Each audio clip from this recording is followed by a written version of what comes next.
to enter a whole new world, unlike anything you've ever imagined, It's beautiful. where dreams are your reality. Look over there. A dream come true, right? Well, what if I told you that this movie might not be what it seems and there's some twisted evidence to back it up? Welcome back to Beyond the Screen. I'm your host, Joss. Make sure you hang out with me until the end of this video where I will respond to some comments. If you're new here, hit that subscribe button and turn on notifications so you don't miss another video. Today, I'm going to ruin the way you see some of your favorite movies. Well, technically, I'm not ruining them. I blame the crazy fans that come up with dark theories about movies and then put them on the internet. But I gotta admit, some of them kind of make sense, so maybe they aren't just theories after all. You guys should help me decide. Let's jump into today's list of top 10 dark movie theories.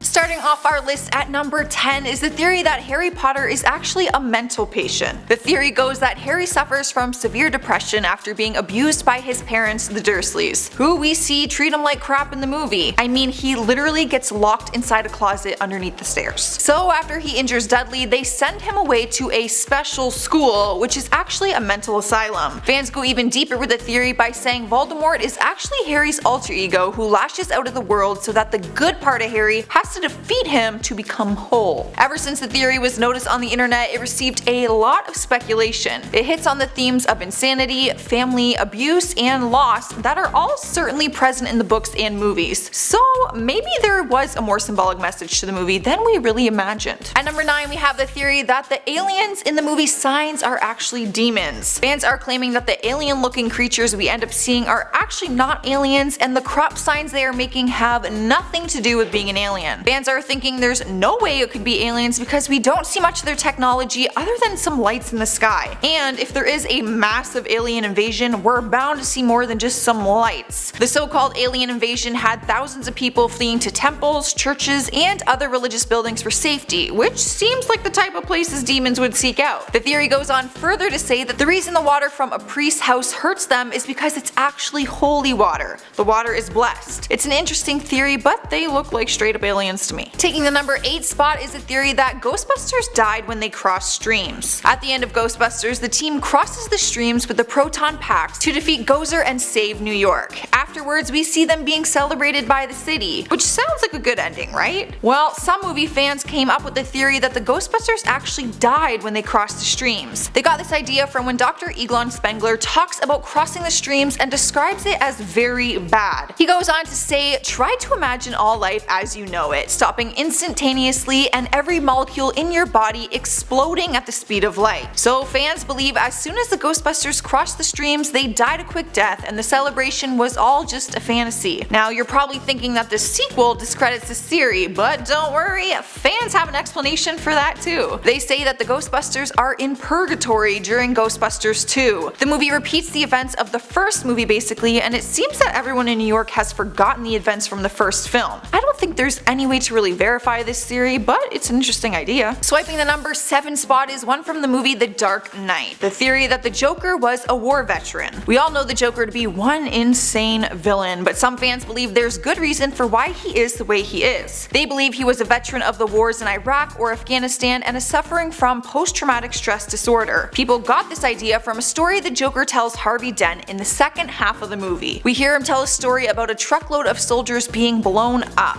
which might be a memory from his own experience in the war. This theory would also explain his skills with explosives, automatic assault rifles, and a bazooka. Those are all things you learn in war, not school. On the list at number 6 is the theory that Peter Pan is actually the angel of death. This depressing theory just ruined that movie for me, but it's the idea that Peter Pan is an angel who holds hands with kids as they pass on to the next life, Neverland. So basically what they are saying is Neverland is actually heaven. The evidence to back up this theory is that we know the kids never grow up. The only way that this is possible is if they are already dead when they enter Neverland. Peter appears before dying kids and makes sure to fly them off safely to heaven. I mean, that's sweet gesture and all, but why do people have to ruin our favorite childhood movies? Halfway through at number 5, we have the theory that Ferris Bueller is just an alter ego. Some people saw Ferris Bueller's Day Off to be a fun movie about a guy who's a genius when it comes to skipping school and getting away with it. And then there are other fans who believe that there has a way deeper meaning than just that. The theory is that his sidekick buddy Cameron has multiple personality syndrome and Ferris is actually his alter ego. So basically this is just another Fight Club situation. It's no secret that Cameron is more quiet, stressed, and depressed compared to Ferris, who is confident, loud, and carefree. Fans believe this alter ego was created in his own mind as a way to cope with his depression. Ferris is the side of Cameron that he wishes he was. There are a few things that could support this theory, one being that Ferris always seems to know what Cameron's thinking or doing, even when they aren't together. They've also both played hooky on the same day, and Ferris makes it his mission to draw out emotions from the very poker-faced Cameron. What do you guys think? Is this another Fight Club situation? Sliding into the number 4 spot comes from the movie Back to the Future, the theory that Doc Brown was trying to commit suicide. During the first time travel test scene, Doc Brown has no problem being the one to test it out, but fans are claiming he was actually trying to commit suicide and that's why he aims the car at himself. Some evidence to back up this crazy theory is that Doc has mentioned that his past experiences have all been failures, so maybe he was ready to give up his work and life if this final time travel experiment didn't work. I mean, he stands in front of a car, taking a huge risk if the experiment failed. When it doesn't fail, it was almost what he needed to remind him that life is worth living. Some fans have gone as far to say that he was going to take out Marty with him, which is why he grabs onto the kid when he tries to run away. I think that might be taking it a little bit too far. I can't pin Doc Brown as a child killer, nor do I want to. On the list at number 3 comes from the scary movie The Blair Witch Project, the theory that Josh killed Heather, not the witch. The theory stems from the stories that were told in the beginning of the movie about different deaths that took place by the legendary local killer, the Blair Witch. If you listen closely to the stories, you find out that the witch was never the one killing people, but she had influenced and controlled someone else to do it. So when we see the final scene in the movie where Heather dies, it kinda makes sense. The final scene of the movie is Heather descending the stairs to the basement to find her friend Mike with his face against the wall in a corner of the room. Heather is screaming his name, but he doesn't turn around because he was clearly all